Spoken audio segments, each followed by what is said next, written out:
Hello and welcome to A2&i. Thanks very much for joining us.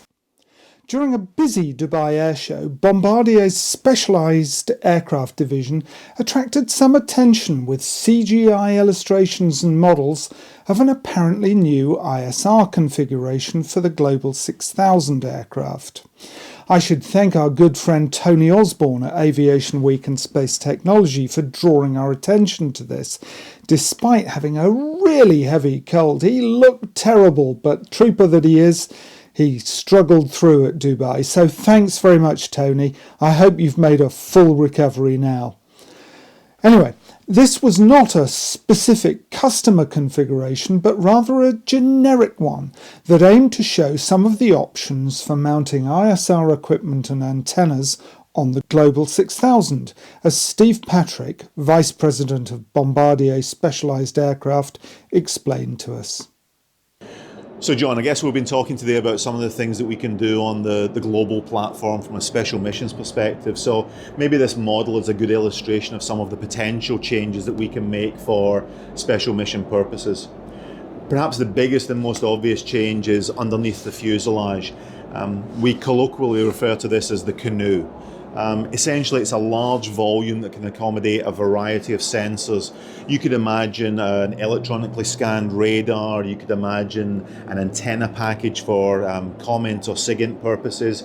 We could also maybe compartmentalize and create role change capabilities for electro-optical or for some other form of sensor. So the canoe actually forms one of the main areas for additional sensors. But on the side of the aircraft, we have what we would call a cheek.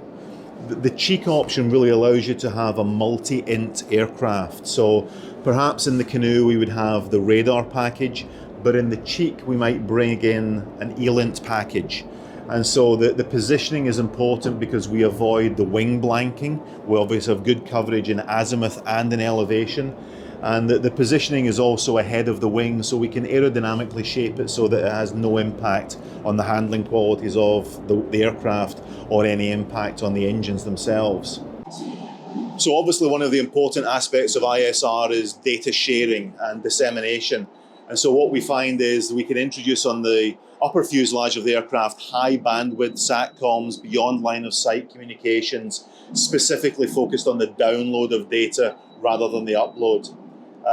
Continuing back on the aircraft, also in the fin, we have KU band beyond line of sight capability available as a standard option in the global, or we can integrate it into the missionized aspects. If we look at the rear of the aircraft, we have here an interesting fairing. This would be suitable for something like a directional antenna for either reception or emission of EW. It basically shows the volume of additional space that we can create on the aircraft.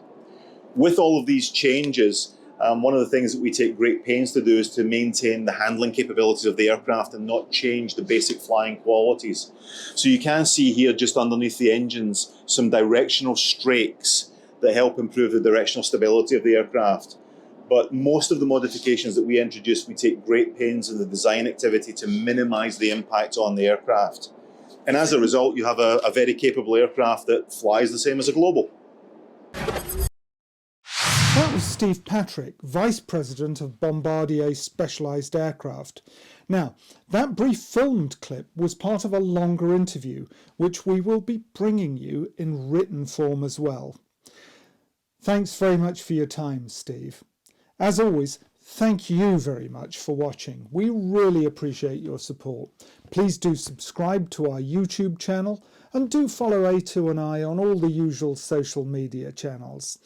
That's all I've got for you this time, but see you next time, and until then, stay safe out there, take care, thanks again, goodbye.